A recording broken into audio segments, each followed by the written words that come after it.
ka na. Hindi ka para sa taong bayan halatang halata.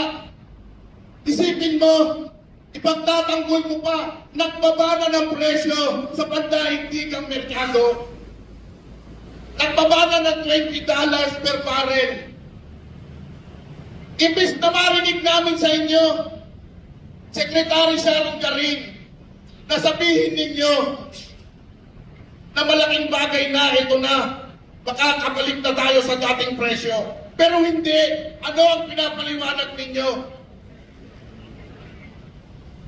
Kinukondisyon ninyo ang utak, ang isipan ng taong bayan na hindi na babalik pa sa 60 pesos ang presyo ng mga produktong petrolyo.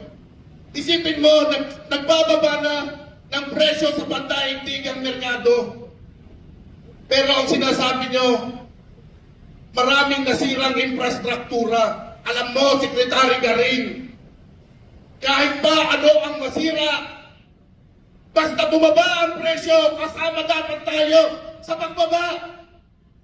Hindi mo dapat ipinagtatanggol. Nasasabihin mo pa, huwag na tayong umasa.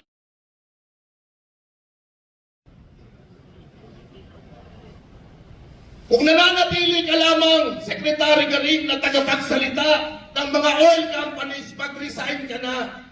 Pag-apply ka sa Petron bilang tagapagsalita, doon kay Ramon Ang, doon ka nababagay. Hindi para dito sa gobyerno, iniluklok ka dyan. Pero wala kang nagawa, kundi pagpapahirap, kasabwat kayo itong mga kartel na ito.